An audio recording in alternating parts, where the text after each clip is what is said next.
నేడు కుకునూరుపల్లి మండల కేంద్రంలో కాంగ్రెస్ పార్టీ కార్యాలయాన్ని సిద్దిపేట జిల్లా డీసీసీ అధ్యక్షులు తూమ్కుంట ఆంక్షారెడ్డి, గజ్వేల్ మాజీ ఎమ్మెల్యే తూమ్కుంట నర్సారెడ్డిలు కలిసి రిబ్బన్ కట్ చేసి ప్రారంభించడం జరిగింది.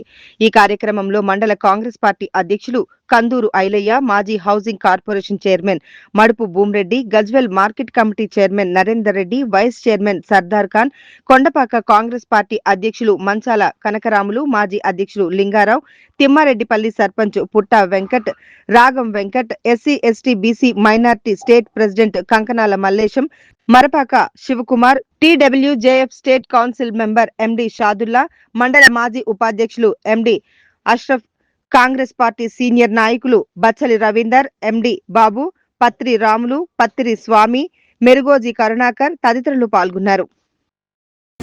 దీన్ని ప్రతిరోజు ప్రజల్లోకి తీసుకుపోయి కాంగ్రెస్ పార్టీ ఇస్తున్న పథకాలు ప్రజల్లోపటికి తీసుకుపోయి గవర్నమెంట్కు ఎంకరేజ్మెంట్ చేసే విధంగా ఏ సమస్య వచ్చినా కానీ పరిష్కరిస్తామని చెప్పి మేము తెలియజేస్తూ ఉన్నాం.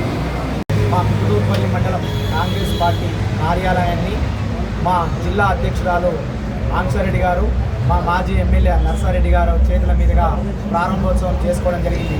నన్ను కాంగ్రెస్ పార్టీ మండల అధ్యక్షునిగా ముఖ్యమంత్రి రేవంత్ రెడ్డి గారికి, అలాగే పిసిసి అధ్యక్షుడు మహేశ్వర్ కుమార్ గౌడ్ గారికి, నటరాజన్ గారికి, మీనాక్షి నటరాజ్ గారికి, అలాగే నన్ను నమ్మి ఈరోజు పార్టీ బలోపేతానికి కృషి చేయాలని చెప్పి ముఖ్యంగా మా మాజీ ఎమ్మెల్యే నర్సారెడ్డి గారికి, మా డిసిసి అధ్యక్షులు ఆంక్షారెడ్డి గారికి నన్ను మండలాధ్యక్షునిగా నియమించినందుకు వారు ప్రత్యేక కృతజ్ఞతలు తెలియజేసుకున్న వారి నమ్మకాన్ని నేను పంపు చేయకుండా కుకునూరుపల్లి మండల కాంగ్రెస్లో పార్టీ బలోపేతానికి కృషి చేస్తా.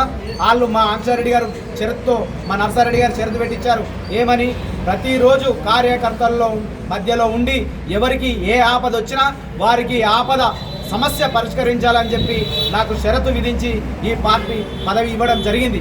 నేను వాళ్ళు నమ్మకాన్ని వమ్ము చేయకుండా ఖచ్చితంగా కుకునూరుపల్లి మండల కాంగ్రెస్ కార్యకర్తలకు ఎక్కడ ఆపద వచ్చినా వారి ఇంటి దగ్గర వాలి వాళ్ళ సమస్య పరిష్కరించి నేను కృషి చేస్తానని చెప్పి నేను ఈ విధంగా తెలియజేసుకుంటున్నాను.